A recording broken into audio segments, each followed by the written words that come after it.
20 minutes later, blub, blub, blub. There goes Fuzzy in a little trail of bubbles. Now, I take a third group of rats. Grab him, I hold him upside down until he quits wiggling, and then I put him away. Then I grab him again, I hold him upside down until he quits wiggling, and I put him away. I grab him again the next day, hold him upside down until he quits wiggling, and then put him away. Third day, I grab him, hold him upside down until he quits wiggling. Then by now, he's figured out, hey, it's going to be okay. This is just how Grossman gets his kicks. Now, I take him and drop him in a bucket of water. How long is he good for? 60 hours. Why? He's been conditioned to it. He is inoculated against the stress. If I want to inoculate you against a disease, what will I do? I'll give you a little dose of the disease, and then you will build up an immunity. And when the real disease comes by, it will not kill you. In the same way, if I want to inoculate you against a stress, what will I do? I'll give you a dose of that stress. It has to be as close as possible to what you're actually going to encounter. And then you will build up an immunity to that stress, and then when the real thing comes by, it will not kill you. Psychological and physical preparation is everything. Never pass up an opportunity to train. Hard training is the answer. Training risks the ego. You got a lot of people out there that would rather die than look bad. There's no shame in hard training that makes you look bad. No shame whatsoever. The shame is in not participating in the training. Never pass up an opportunity to train. The only unacceptable behavior is lying in a puddle of blood. Prepare. Another eventuality you need to prepare for is the peaceful end of your career, when you've made the choice to leave your warrior role behind. That moment in your life requires mental bulletproofing too, for your emotional and physical well-being. You have to understand about retirement and warriors. Take a bull elephant. And the bull elephant mans the perimeter and faces down the danger and takes care of the herd. And now one day the herd gets up and leaves and the bull just can't keep up anymore. So what does that bull elephant do? They just stand there and die. When the herd leaves them and they no longer have any purpose, essentially they just roll over and die. That's what can happen to the warrior if you don't prepare yourself for retirement. Most of us begin invested in an archetype. Now, archetype is like a model that you channel your energy into. The archetype is the warrior, the hero. But as the warrior grows older, they have to transition their archetype. You can transition into the warrior trainer, the sensei, the wise old man. You can transition into the healer. And you can get into the critical incident debriefing, and you can be the one that helps to carry the others home. Somewhere down the line, you have to be prepared for a transition. You're not always going to be the one that simply walks the streets and does the jobs. And if you retire and there's no more streets to walk, making that transition can be hard. There are 3 ingredients that are critical to a successful retirement. Number 1, you have to have a social support network outside of work. If your friends are at work and everything you live, eat, drink, and breathe are at work, and then one day you leave that environment and you've left it all, and you've lost the most important thing of all, that social support network. Number 2, continue to contribute. It can be volunteer work. It can be political work that the guys on duty can't do.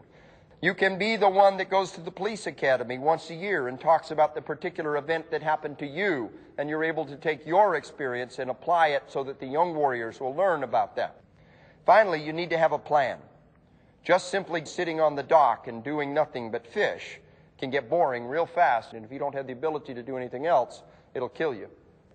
You've got to have a plan to pull yourself on beyond that. Maybe your plan is to go and visit all 50 states in America in your motorhome.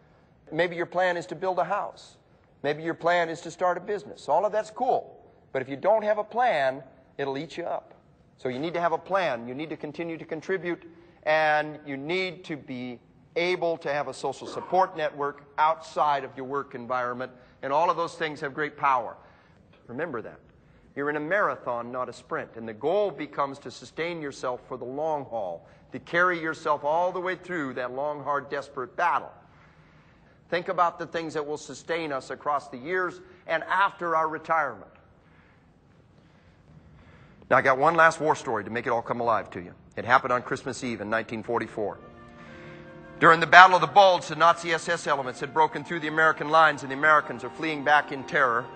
In my old unit, the 82nd Airborne Division is brought out of reserve, and the paratroopers in the 82nd march day and night for 3 days through the little roads coming into the Ardennes forest. They formed blocking positions, and they had the mission and the authority and the responsibility to rally the fleeing Americans and to stop the Nazi advancement. There was an American tank, 30 tons of depth, fleeing down the road. One lonely paratrooper walks out in the middle of the road. He's got hollow sunken eyes and 3 days' growth of beard, and then one Garand dangling from his hand and a bazooka over his back, and he walks out and he stops the tank and he looks up at the tank commander and he says, "Buddy, are you looking for a safe place?" The guy says, "Yeah." He says, "Then get behind me, because I'm the 82nd Airborne Division, and this is as far as the bastards are gonna get." Now, do you understand how that applies to y'all? For the rest of your lives, you're going to be faced with people who are fleeing. They're fleeing drugs and crime and poverty and violence and the fear that lurks in the hearts of every man and woman. And you have the authority and the responsibility and the mission to stand up and say, "Friend, neighbor, brother, are you looking for a safe place?" And they'll tell you, "Yeah." And then you tell them, "Then get behind me, because I'm a cop. And this is as far as the bastards are going to get." And as you do that for the rest of your lives, may God bless you and your families in your every endeavor. Thank you.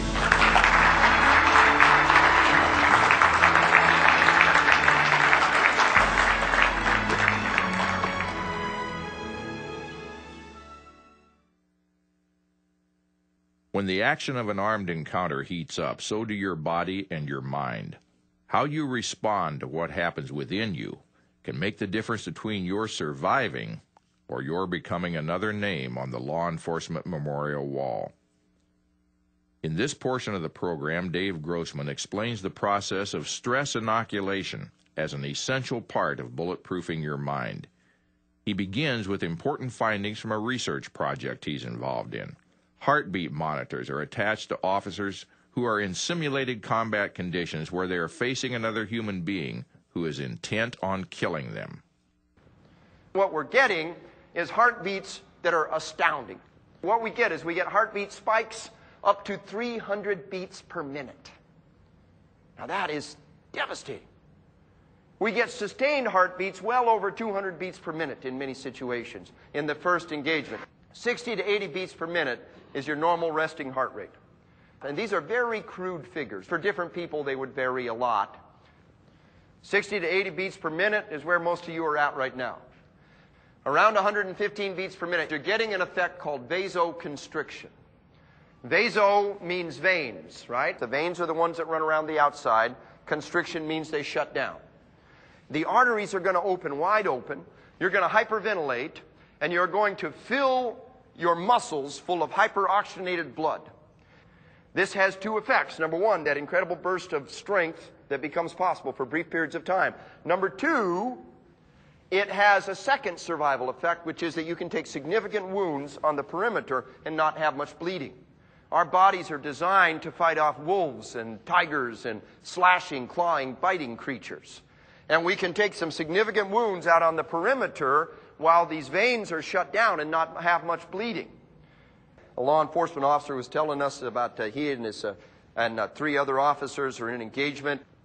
The engagement is over. They're checking one another out. And the one officer has a hole through his shirt sleeve. The guy said, "Well, I think maybe you were hit. You got a hole in your sleeve." So he picks up his shirt sleeve and he takes a look at it. There's only like a little pucker right here and a little pucker right there where it had gone through the outside of his shoulder. And he looks at it in confusion and he says, "Well, I guess it missed me." And as he says that, all of a sudden the wound opens up and begins to gush blood. Now what happened?